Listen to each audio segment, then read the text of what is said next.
ಶ್ರೀ ಗುರುಭ್ಯೋ ನಮಃ. ಹರಿ ಓಂ. 8ನೇ ಅಧ್ಯಾಯದ 4ನೇ ಶ್ಲೋಕ. ಅಧಿಭೂತಂ ಕ್ಷರೋ ಭಾವೋ ಪುರುಷಶ್ಚಾಧಿದೈವತಂ ಅಧಿಯಜ್ಞೋಹಮೇವಾತ್ರ ದೇಹೇ ದೇಹಭೃತಾಂ ವರ. ದೇಹಭೃತಾಂ ವರ ಅಂತ ಅರ್ಜುನನಿಗೆ ಸಂಬೋಧನೆ. ಅಧಿಭೂತಂ ಕ್ಷರಃ ಭಾವಃ ಪುರುಷಃ ಚ ಅಧಿದೈವತಂ ಅಧಿಯಜ್ಞಃ ಅಹಂ ಏವ ಅತ್ರ ದೇಹೇ ದೇಹಭೃತಾಂ ವರ.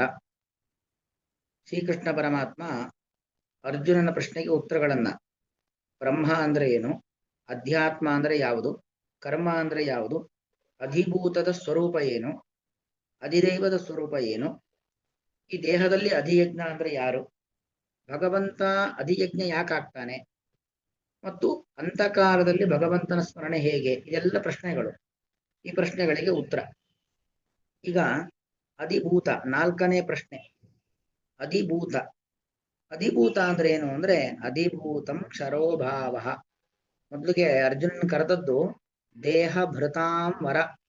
ಅರ್ಜುನ ಪ್ರಶ್ನೆ ಮಾಡ್ತಾ ಇದ್ದಾನೆ ಅಂತ ಮಾತ್ರಕ್ಕೆ ನಾವು ಅರ್ಜುನನನ್ನ ಸಾಮಾನ್ಯ ವ್ಯಕ್ತಿ ಅಂತ ಅನ್ಕೊಂಡ್ಬಾರದು.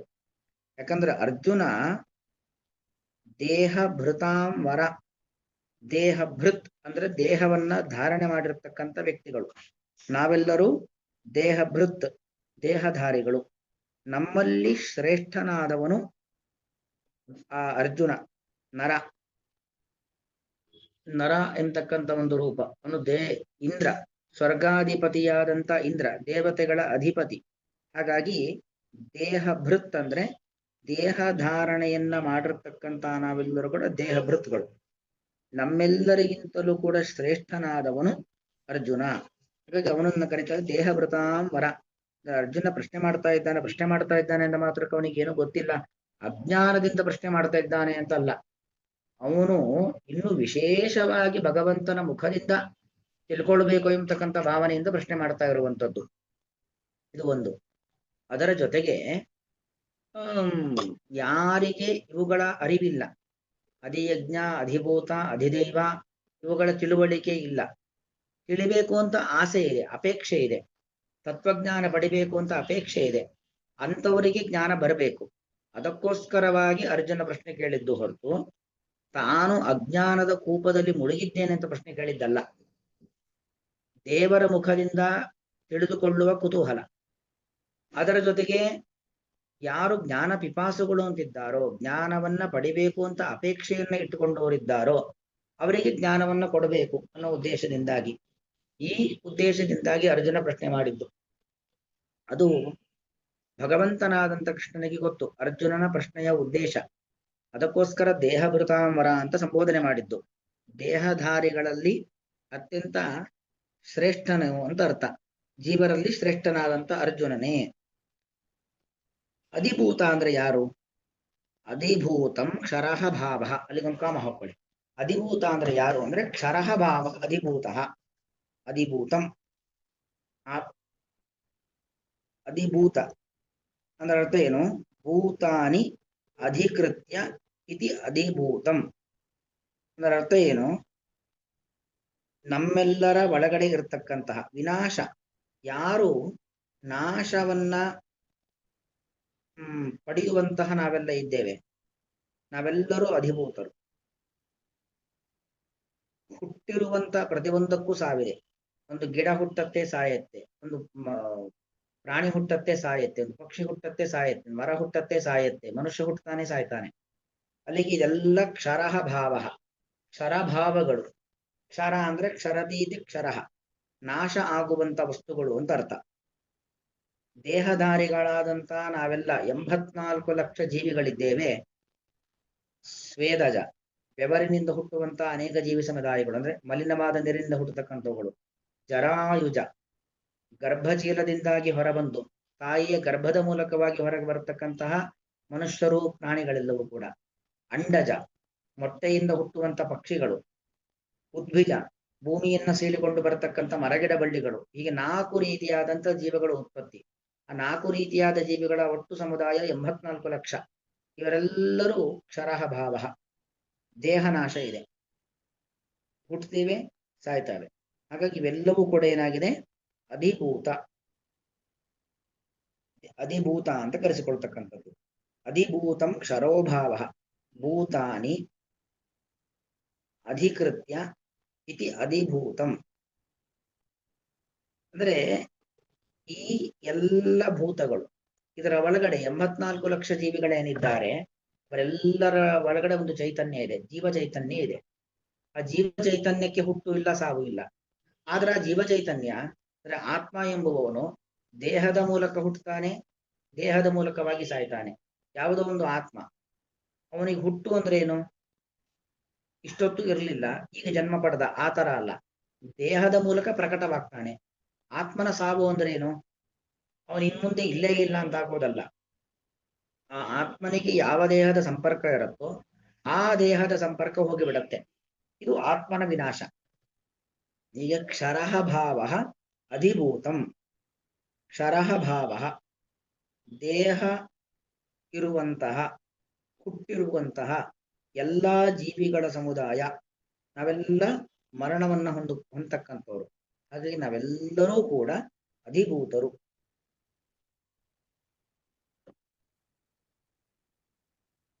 ಇನ್ನು ಪುರುಷಶ್ಚ ಅಧಿದೈವತಂ.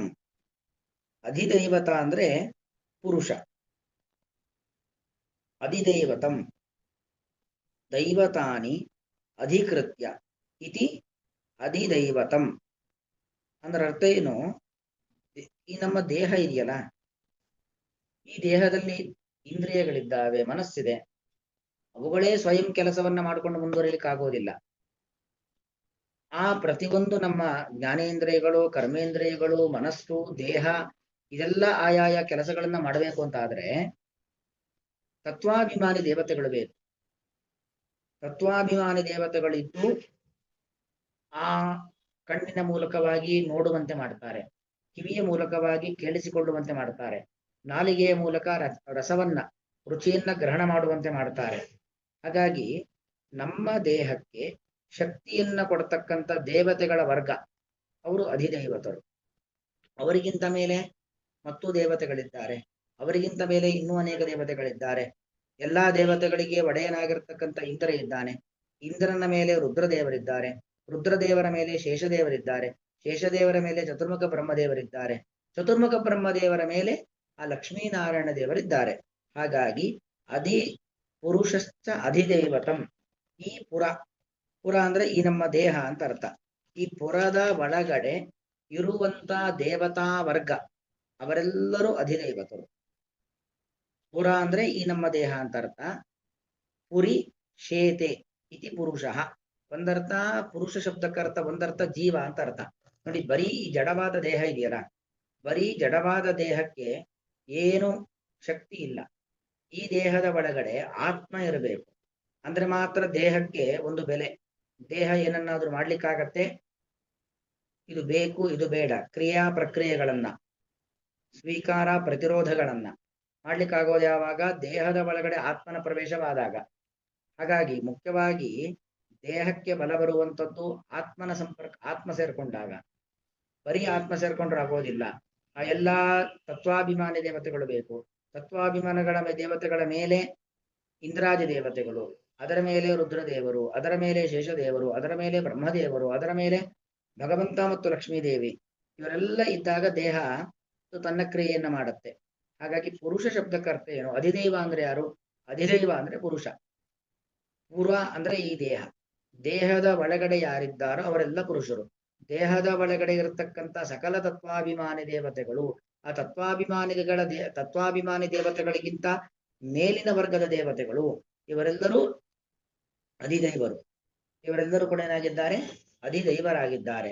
ಆ ಎಲ್ಲಾ ದೇವತೆಗಳಿಗಿಂತಲೂ ಮಿಗಿಲಾದ ಒಂದು ಶಕ್ತಿ ಭಗವಂತ ಎಂಬತಕ್ಕಂಥ ಒಂದು ದಿವ್ಯವಾದ ಜ್ಯೋತಿ. ಅವನು ಮುಖ್ಯವಾಗಿ ಆ ದೇವತೆಗಳ ಒಳಗೂ ಇದ್ದು ಆ ಕೆಲಸವನ್ನು ಮಾಡಿಸೋನು. ದೇವತೆಗಳು ನಮ್ಮೊಳಗೆ ಮಾತ್ರ ಇದ್ದಾರೆ. ನಾವು ಇಂದ್ರ, ಉದಾಹರಣೆ ಕಣ್ಣಿಗೆ ಸೂರ್ಯ ಅಭಿಮಾನಿ ದೇವತೆ, ರಸನೇಂದ್ರಿಯಕ್ಕೆ ಹೀಗೆ ವರುಣ ಅಭಿಮಾನಿ ದೇವತೆ, ಒಂದೊಂದು ಇಂದ್ರಿಯ, ಒಂದೊಂದು ಮೂಗಿಗೆ ಅಶ್ವಿನಿ ದೇವತೆಗಳು ಅಂತ, ಒಂದೊಂದು ಇಂದ್ರಿಯಕ್ಕೆ ಒಬ್ಬೊಬ್ಬ ದೇವತೆಗಳು ಅಭಿಮಾನಿಗಳಾಗಿದ್ದುಕೊಂಡು ಆಯಾಯ ಕೆಲಸವನ್ನ ಮಾಡಿಸ್ತಾರೆ. ಆದ್ರೆ ಆ ದೇವತೆಗಳಿಗೆ ಒಳಗಿದ್ದು ಶಕ್ತಿ ಕೊಡೋನು ಯಾರು? ಭಗವಂತ. ತತ್ರ ತತ್ರ ಸ್ಥಿತೋ ದೇವ ತತ್ತಚ್ಛಕ್ತಿ ಪ್ರಬೋಧೆಯನ್ನಂತ ಆಯಾಯ ದೇವತೆಗಳ ಒಳಗಿದ್ದು ಶಕ್ತಿಯನ್ನು ಕೊಡ್ತಕ್ಕಂಥವನು ಯಾರು? ಭಗವಂತ. ಆದ್ದರಿಂದಾಗಿ ಮುಖ್ಯವಾದ ಅಧಿದೈವ ಅಂದ್ರೆ ಆ ಭಗವಂತ. ಪುರಿಶೇತೆ ಇತಿ ಪುರುಷಃ ಅಥವಾ ಪೂರ್ಷುಶೇತೆ. ಸಕಲ ಪುರಗಳಲ್ಲಿ ಯಾವುದೋ ಈಗ ತತ್ವಾಭಿಮಾನಿ ದೇವತೆಗಳಾಗಬೇಕಾದ್ರೆ ಕೇವಲ ದೇಹದಲ್ಲಿರ್ತಾರೆ ಅವರು. ಮತ್ತು ಅಂದ್ರೆ ನಮ್ಮ ದೇಹದಲ್ಲಿರ್ತಾರೆ ಹೊರತು ಭಗವಂತನ ದೇಹದಲ್ಲಿ ಇದು ಶಕ್ತಿ ಕೊಡೋದಿಲ್ಲ ಅವರು. ಅಂದ್ರೆ ಭಗವಂತ ಎಲ್ಲರ ಒಳಗೂ ಎಲ್ಲರ ದೇಹದ ಒಳಗಿದ್ದು ಶಕ್ತಿಯನ್ನು ಕೊಡುವಂತೆ ಮಾಡ್ತಾನೆ. ಆದ್ದರಿಂದಾಗಿ ಮುಖ್ಯವಾದ ಪುರುಷ ಅಂದ್ರೆ ಯಾರು? ಅದು ಭಗವಂತ. ಹಾಗೆ ಪುರುಷ ಅಂದ್ರೆ ದೇವತೆಗಳು ಹೌದು. ಹಾಗೆ ಪುರುಷ ಅಂದ್ರೆ ಜೀವನು ಹೌದು. ಪುರುಷಶ್ಚ ಅಧಿದೈವತಂ. ಅಧಿದೈವತಂ ಪುರುಷಶ್ಚ ಅಧಿದೈವತಂ. ಅಧಿಯಜ್ಞ ಅಹಮೇವ ಅತ್ರ. ನೋಡಿ, ಪುರುಷ ಅಂದ್ರೆ ಜೀವ, ದೇವತೆಗಳು, ದೇವೋತ್ತಮರು, ದೇವದೇವೋತ್ತಮನಾದ ಭಗವಂತ ಇವರೆಲ್ಲರೂ ಪುರುಷ ಅಂತ ಆದ್ರೆ ಅಧಿಯಜ್ಞ ಅಂತ ಆಗ್ಬೇಕಾದ್ರೆ ಅಹಮೇವ, ಅದು ಬೇರೆ ಯಾರೂ ಅಲ್ಲ. ಪುರುಷ ಅಂದ್ರೆ ಜೀವನು ಆಗ್ಬೋದು, ಕೆಳಗಿನ ತಾರತಮ್ಯದಲ್ಲಿ ಬರ್ತಕ್ಕಂಥ ದೇವತೆಗಳು ಆಗ್ಬೋದು, ಮೇಲಿನ ತಾರತಮ್ಯದಲ್ಲಿ ಬರ್ತಕ್ಕಂಥ ದೇವತೆಗಳಾಗ್ಬೋದು, ತಾರತಮ್ಯದ ಪ್ರಥಮ ಕಕ್ಷೆಯಲ್ಲಿ ಬರ್ತಕ್ಕಂಥ ಭಗವಂತ ಇವನು ಕೂಡ ಹೌದು. ಆದ್ರೆ ಅಧಿಯಜ್ಞ ಅಂದ್ರೆ ಅದು ಬೇರೆ ಯಾರೂ ಅಲ್ಲ. ಅಧಿಯಜ್ಞ ಅಹಮೇವ ಅತ್ರ. ಅಧಿಷ್ಠಿತ ಯಜ್ಞ ಅನೇನ ಇತಿ ಅಧಿಯಜ್ಞ ಅಂತ. ಅಧಿಷ್ಠಿತ ಯಜ್ಞ ಅನೇನ ಇತಿ ಅಧಿಯಜ್ಞ ಅಂದ್ರೆ ಯಜ್ಞಕ್ಕೆ ಪ್ರೇರೇಪಕನಾದವನು ಅದು ನಾನಾಗಿದ್ದೇನೆ ಅಂತ. ಅಧಿಯಜ್ಞ ಶಬ್ದಕ್ಕೆ ಅರ್ಥ ಏನು? ಯಜ್ಞ ಅನೇನ ಅಧಿಷ್ಠಿತ. ಏನೇನು ಯಜ್ಞಗಳಿದ್ದಾವೆ, ದ್ರವ್ಯಯಜ್ಞ, ಜ್ಞಾನಯಜ್ಞ, ಸ್ವಾಧ್ಯಾಯ ಯಜ್ಞ, ತಪೋಯಜ್ಞ, ಯಾವ ಯಾವ ಯಜ್ಞಗಳಿದ್ದಾವೆ ಆ ಎಲ್ಲ ಯಜ್ಞಗಳು ಕೂಡ ಅದು ಇರೋದು ಯಾರಿಂದ? ನನ್ನಿಂದ. ಹಾಗಾಗಿ ಅಧಿಯಜ್ಞ ಅಹಮೇವ ಅತ್ರ. ಅತ್ರ ಅಂದ್ರೆ ಇಲ್ಲಿ. ಅತ್ರ ಶಬ್ದಕ್ಕೆ ಅರ್ಥ ಸಂಸ್ಕೃತದಲ್ಲಿ ಇಲ್ಲಿ ಅಂತ ಅರ್ಥ. ಇಲ್ಲಿ ಅಂದ್ರೆ ಎಲ್ಲಿ? ಈ ನಮ್ಮ ದೇಹದಲ್ಲಿ ಅಂತ ಅರ್ಥ. ಈ ನಮ್ಮ ದೇಹದಲ್ಲಿ ಭಗವಂತ ಈ ದೇಹದಲ್ಲಿ ಮುಖ್ಯವಾಗಿ ಅಧಿಯಜ್ಞನಾಗಿದ್ದಾನೆ. ಅಂದ್ರೆ ನಾವೇನೇನು ಕೆಲಸಗಳನ್ನು ಮಾಡ್ತೀವೋ ನಮ್ಮ ಮೂಲಕವಾಗಿ ಕೆಲಸಗಳನ್ನ ಮಾಡಿಸುವವನು. ಕರ್ಮ ಮಾಡುವಂತೆ ಪ್ರೇರೇಪಿಸುವ ಶಕ್ತಿ ಭಗವಂತ. ಕರ್ಮ ಮಾಡಿದ ಮೇಲೆ ಅದಕ್ಕೆ ಫಲವನ್ನ ಕೊಡ್ತಕ್ಕಂಥವನು ಅದು ಭಗವಂತನೇ. ಮತ್ತು ಏನೇನು ಅನೇಕ ರೀತಿಯಾಗಿರ್ತಕ್ಕಂಥ ಯಜ್ಞಗಳಿದ್ದಾವೆ ಆ ಯಜ್ಞಗಳ ನಿಯಾಮಕ ನಾವು ಹಿಂದೆ ಶ್ಲೋಕ ಬ್ರಹ್ಮಾರ್ಪಣಂ ಬ್ರಹ್ಮಹವಿ ಬ್ರಹ್ಮಾಗ್ನೋ ಬ್ರಹ್ಮಣಾಹುತಂ ಬ್ರಹ್ಮೈವ ತೇನ ಗಂತವ್ಯಂ ಬ್ರಹ್ಮಕರ್ಮ ಸಮಾಧಿನ ಅಂತ. ಬ್ರಹ್ಮಾರ್ಪಣ ನಾವೆಲ್ಲವನ್ನು ಪರಮಾತ್ಮನಿಗೆ ಅರ್ಪಣೆ ಮಾಡಬೇಕು. ಒಂದು ಯಜ್ಞ ಮಾಡೋದು ಅಂದ್ರೆ ಎಲ್ಲವನ್ನೂ ಪರಮಾತ್ಮನಿಗೆ ಅರ್ಪಿಸಿ ಯಜ್ಞ ಮಾಡಬೇಕು. ಅಲ್ಲಿ ಆಹುತಿ ಕೊಡತಕ್ಕಂಥ ಆವಿರ್ಭಾಗಗಳು ಎಲ್ಲವೂ ಭಗವನ್ಮಯವಾಗಿರತಕ್ಕಂಥದ್ದು. ಹಾಗಾಗಿ ಅಧಿಯಜ್ಞ ಅಹಮೇವ ಅತ್ರ, ಅದು ನಾನೇ ಆಗಿದ್ದೇನೆ. ಸಕಲ ಯಜ್ಞಗಳ ಪ್ರೇರೇಪಕ. ಅಧಿಯಜ್ಞ ಅಂದ್ರೆ ಅಧಿಷ್ಠಿತ ಯಜ್ಞ ಅನೇನ. ಅನೇನ ಅಂದ್ರೆ ಇವನಿಂದ. ಯಾರಿಂದ ಯಜ್ಞವು ಅಧಿಷ್ಠಿತವಾಗಿದೆಯೋ, ಯಾರಿಂದ ಯಜ್ಞವು ನಿಂತಿದೆಯೋ ಇದೆಯೋ ಅವನು ಅಧಿಯಜ್ಞ ಅಂತ ಅರ್ಥ. ಯಜ್ಞ ಅಂದ್ರೆ ಯಜ ದೇವ ಪೂಜಾ ಸಂಗತಿ ಕರ್ಣದಾನೇಶು. ನಾವು ಮಾಡ್ತಕ್ಕಂಥ ದೇವತೆಗಳ ಧ್ಯಾನ, ದೇವತೆಗಳ ಪೂಜೆ, ನಾವು ಮಾಡುವಂತ ಧ್ಯಾನ, ನಾವು ಮಾಡುವಂತ ದಾನ, ತಪಸ್ಸು, ಅನುಷ್ಠಾನ ಎಲ್ಲವೂ ಯಜ್ಞ. ಯಾವುದೋ ಒಂದು ಸಾಮಾಜಿಕ ಕಳಕಳಿಯಿಂದ ಮಾಡತಕ್ಕಂಥ ಉತ್ತಮವಾದ ಕೆಲಸಗಳು, ಹಸಿದವನಿಗೆ ಊಟ ಕೊಡೋದಿರ್ಬೋದು, ಬಾಯಾರಿದವನಿಗೆ ನೀರು ಕೊಡೋದಿರ್ಬೋದು, ಹರಿದ ಬಟ್ಟೆಯನ್ನು ಹಾಕಿಕೊಂಡ ವ್ಯಕ್ತಿಗೆ ಮಾನ ಮುಚ್ಚಲಿಕ್ಕೆ ಬಟ್ಟೆ ಕೊಡೋದಿರ್ಬೋದು, ಎಲ್ಲವೂ ಒಂದು ರೀತಿಯಾಗಿರತಕ್ಕಂಥ ಯಜ್ಞ. ಹೀಗೆ ಅನೇಕ ರೀತಿಯಾಗಿರತಕ್ಕಂಥ ಯಜ್ಞಗಳಿದ್ದಾವೆ. ಮತ್ತು ಯಜ್ಞ ಅಂದ್ರೆ ಒಳ್ಳೆಯ ಕೆಲಸಗಳು ಅಂತ ನಾವು ಇಷ್ಟ ಅರ್ಥ ಮಾಡ್ಕೊಳ್ಬಹುದು. ಉತ್ತಮವಾದ ಕಾರ್ಯಗಳೆಲ್ಲವೂ ಕೂಡ ಯಜ್ಞ. ಆ ಉತ್ತಮವಾದ ಕಾರ್ಯಗಳು ನಡೆಯೋದು ಯಾರಿಂದ? ಭಗವಂತನಿಂದ. ಅಧಿಷ್ಠಿತ ಯಜ್ಞ ಅನೇನ ಇತಿ ಅಧಿಯಜ್ಞ. ಯಜ್ಞವು ಯಾರಿಂದ ಉತ್ತಮವಾದ ಕೆಲಸಗಳು, ನಾವು ಯಾರೊಬ್ರಿಗೆ ಒಳ್ಳೇದಾಗಲಿ ಅಂತ ಬಯಸೋದಿರ್ಬೋದು. ಈಗ ಒಳ್ಳೇದು ಅಂತ ಏನಿದೆಯೋ ಅದೆಲ್ಲವೂ ಕೂಡ ಯಜ್ಞ. ಆ ಒಳ್ಳೆಯದನ್ನ ನಮ್ಮಿಂದ ಮಾಡಿಸುವವನು, ಒಳ್ಳೆ ಆಲೋಚನೆ, ಒಳ್ಳೆ ಮಾತು, ಒಳ್ಳೆ ಪ್ರಕ್ರಿಯೆ ಇದನ್ನ ನಮ್ಮಿಂದ ಮಾಡಿಸುವವನು ಯಾರು? ಭಗವಂತ. ಯಾಕೆಂದ್ರೆ ಎಂತು ರಕ್ಷತು ಮಿಚ್ಚಂತಿ ಬುದ್ಧಿಯ ಸಂಯೋಜಯಂತಿ ತಮ್ಮಂತ. ಭಗವಂತ ನಮ್ಮನ್ನ ರಕ್ಷಣೆ ಮಾಡಬೇಕು ಅಂದರೆ ನಮ್ಮ ಬುದ್ಧಿಗೆ ಸಾತ್ವಿಕವಾದ ಆಲೋಚನೆಯನ್ನು ಕೊಡ್ತಾನೆ. ಸಾತ್ವಿಕವಾದ ಮನಸ್ಸನ್ನು ಕೊಟ್ಟು ಉತ್ತಮವಾದ ಕೆಲಸವನ್ನ, ಉತ್ತಮವಾದ ಆಲೋಚನೆಯನ್ನ ಮಾಡುವಂತೆ ಭಗವಂತ ಮಾಡ್ತಾನೆ. ಹಾಗಾಗಿ ಭಗವಂತವನೇನಾಗಿದ್ದಾನೆ, ಅಧಿಯಜ್ಞ. ಎಲ್ಲ ರೀತಿಯಾಗಿರ್ತಕ್ಕಂಥ ಅಧಿಯಜ್ಞಗಳು ಇರುವಂಥದ್ದು ಅದು ಭಗವಂತನಿಂದ. ಹಾಗಾಗಿ ಹಿಂದೆ ಹೇಳಿದ ಸಾಧಿ ಯಜ್ಞಂಚ ಮಾಂ ವಿದುಹು, ಹಿಂದೆ ಬಂದಿತ್ತಲ್ಲ. ಸಾಧಿ ಯಜ್ಞ ಎಂಬುದಾಗಿ ಭಗವಂತನನ್ನ ತಿಳಿಬೇಕು. ಭಗವಂತನನ್ನ ಸಾಧಿ ಯಜ್ಞ ತಿಳಿಯೋದು ಅಂದ್ರೆ ಏನು? ಯಜ್ಞದಿಂದ ಸಹಿತನಾದವನು ಭಗವಂತ ಅಂತ ತಿಳ್ಕೊಳ್ಬೇಕು. ಅಂದ್ರೆ ಅರ್ಥ ಏನು? ಲೋಕದಲ್ಲಿ ಇರ್ತಕ್ಕಂಥ ಎಲ್ಲವೂ ಕೂಡ ಅದು ಭಗವಂತನಿಂದಲೇ ಆಗುವಂಥದ್ದು ಅನ್ನೋ ಒಂದು ಜ್ಞಾನ ಅದು ನಮಗೆ ಬೇಕು ಅಂತ ಅರ್ಥ. ದೇಹೇ ಅಧಿಯಜ್ಞ ಅಂದ್ರೆ ಇಲ್ಲಿ ಈ ದೇಹದಲ್ಲಿ. ಅದರಿಂದ ಈ ನೋಡಿ, ದೇಹದ ಒಳಗಡೆ ಮನಸ್ಸಿರ್ತಕ್ಕಂಥದ್ದು, ಈ ದೇಹದಲ್ಲೇ ಇಂದ್ರಿಯಗಳಿರ್ತಕ್ಕಂಥದ್ದು, ದೇಹದ ಮೂಲಕವಾಗಿ ನಾವು ಕೆಲಸವನ್ನು ಮಾಡ್ತಕ್ಕಂಥದ್ದು. ಹಾಗಾಗಿ ಕಾಯ ವಾಚ ಮನಸ. ಕಾಯ ಅಂದ್ರೆ ದೇಹ, ವಾಚ ಅಂದ್ರೆ ಮಾತು, ಮನಸ ಅಂದ್ರೆ ನಮ್ಮ ಮನಸ್ಸು, ಮನಸ್ಸಿನ ಆಲೋಚನೆ, ಬಾಯಿಯಿಂದ ಆಡ್ತಕ್ಕಂಥ ಮಾತು, ದೇಹದಿಂದ ಮಾಡ್ತಕ್ಕಂಥ ಕೆಲಸ, ಇದೆಲ್ಲವೂ ಕೂಡ ಆಗೋದು ಯಾರಿಂದ? ಅದು ಭಗವಂತನಿಂದಲೇ ಆಗುವಂಥದ್ದು. ಹಾಗಾಗಿ ಜಗತ್ತಿನಲ್ಲಿ ನಡೀತಕ್ಕಂಥ ಪ್ರತಿಯೊಂದು ಪ್ರಕ್ರಿಯೆಗಳು ಕೂಡ ಅದು ಭಗವಂತನಿಂದ. ಅವನೇ ಇದೆಲ್ಲದಕ್ಕೂ ಕೂಡ ಮುಖ್ಯ ನಿಯಾಮಕ, ಮುಖ್ಯ ಧಾರಕ ಶಕ್ತಿ, ಮುಖ್ಯವಾದ ಪ್ರೇರೇಪಕ ಶಕ್ತಿಯನ್ನು ತಿಳ್ಕೊಳ್ಬೇಕು ಅನ್ನೋದು ಇದರ ಒಟ್ಟು ಅಭಿಪ್ರಾಯ. ದೇಹಭೃತಾಂ ವರ, ದೇಹಭೃತಾಂ ವರ, ದೇಹಧಾರಿಗಳಲ್ಲಿ ಅತ್ಯಂತ ಶ್ರೇಷ್ಠನಾದಂತಹ ಅರ್ಜುನನೇ. ದೇಹಭೃತಾಂ ವರ, ದೇಹಧಾರಿಗಳಲ್ಲಿ, ದೇಹಧಾರಿಗಳು ನಾವೆಲ್ಲರೂ 84 ಲಕ್ಷ ಜೀವಿಗಳು, ನಮ್ಮೆಲ್ಲರಲ್ಲೂ ಕೂಡ ಅತ್ಯಂತ ಶ್ರೇಷ್ಠನಾಗಿರ್ತಕ್ಕಂಥ ಅರ್ಜುನನೇ. ದೇಹಭೃತಾಂ ವರ, ವರ ಅಂದ್ರೆ ಶ್ರೇಷ್ಠ ಅರ್ಜುನನೇ.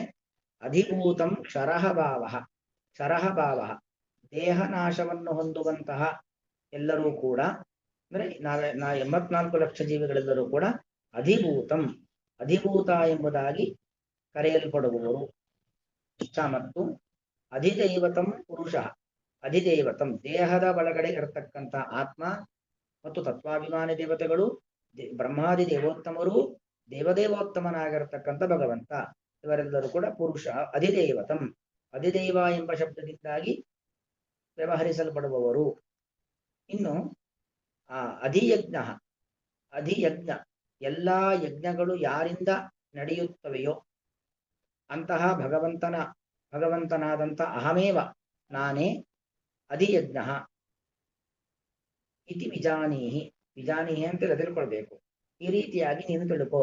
ಅಂದ್ರೆ ಒಂದು ಯಜ್ಞವನ್ನ ನಿಯಂತ್ರಣ ಮಾಡುವವನು, ಯಜ್ಞವನ್ನ ನಡೆಸುವವನು, ಯಜ್ಞವನ್ನ ಪುರೋಹಿತರ ಮೂಲಕವಾಗಿ ಯಜಮಾನನ ಮೂಲಕವಾಗಿ ಮಾಡಿಸುವವನು, ಮಾಡಿಸಿ ಫಲವನ್ನ ಕೊಡ್ತಕ್ಕಂಥವನು, ಇದೆಲ್ಲ ಯಾರು? ಭಗವಂತ. ಹಾಗಾಗಿ ಅಧಿಯಜ್ಞ ಅಂತ ಹೇಳಿದ್ರೆ ಇದು ಭಗವಂತ ಎಂಬುದಾಗಿ ಇದರ ಒಟ್ಟು ಅಭಿಪ್ರಾಯ. ಅಲ್ಲಿಗೆ ಈ 2 ಶ್ಲೋಕಗಳ ಮೂಲಕವಾಗಿ ಬ್ರಹ್ಮ, ಅಧ್ಯಾತ್ಮ, ಕರ್ಮ, ಅಧಿಭೂತ, ಅಧಿದೈವ ಮತ್ತು ಅಧಿಯಜ್ಞ, ಈ 6 ಪ್ರಶ್ನೆಗಳಿಗೆ ಭಗವಂತ ಉತ್ತರವನ್ನ ಕೊಟ್ಟಿದ್ದಾನೆ. ಮತ್ತು ಅಧಿಯಜ್ಞ ಎಲ್ಲಿದ್ದಾನೆ ಅಂದ್ರೆ ನಮ್ಮ ದೇಹದಲ್ಲೇ ಇದ್ದಾನೆ. ಅಧಿಯಜ್ಞ ಅಂದ್ರೆ ಭಗವಂತ. ಆ ಅಧಿಯಜ್ಞ ಎಲ್ಲಿದ್ದಾನೆ? ದೇಹೆ. ಅದು ಉತ್ತರ ಇಲ್ಲಿದೆ. ಅಧಿಯಜ್ಞ ಅಹಮೇ ಮಾತ್ರ, ನಾನೇ ಅಧಿಯಜ್ಞ, ನಾನೇ ಆಗಿದ್ದೇನೆ ಅಂತ ಅರ್ಥ. ಅಧಿಯಜ್ಞ ನಾನು, ಅಧಿಯಜ್ಞನಾಗಿರ್ತಕ್ಕಂಥ ನಾನು ಅಂದ್ರೆ ಭಗವಂತ ಎಲ್ಲಿದ್ದೇನೆ? ದೇಹೆ. ಎಲ್ಲೂ ಹುಡ್ಕೊಂಡು ಹೋಗ್ಬೇಕಾದ ಅಗತ್ಯ ಇಲ್ಲ. ಎಲ್ಲರ ದೇಹದಲ್ಲೂ ಕೂಡ ಅಧಿಯಜ್ಞನಾಗಿರ್ತಕ್ಕಂಥ ಭಗವಂತ ಇದ್ದಾನೆ. ಹಾಗಾಗಿ ನಾವು ಭಗವಂತನನ್ನ ಎಲ್ಲೆಲ್ಲೋ ಕಾಣಬೇಕಾಗಿಲ್ಲ. ಮುಖ್ಯವಾಗಿ ನಾವು ನಮ್ಮ ದೇಹದ ಒಳಗಡೆ ಇರತಕ್ಕಂಥ ಭಗವಂತನನ್ನ ಕಾಣಬೇಕು. ಆದ್ರೆ ನಮ್ಮ ದೇಹದ ಒಳಗಡೆ ಇರತಕ್ಕಂಥ ಭಗವಂತನನ್ನ ಕಾಣುವಷ್ಟು ಶಕ್ತಿ, ಆ ಸಾಮರ್ಥ್ಯ, ಆ ಬುದ್ಧಿವಂತಿಕೆ ನಮಗಿಲ್ಲ.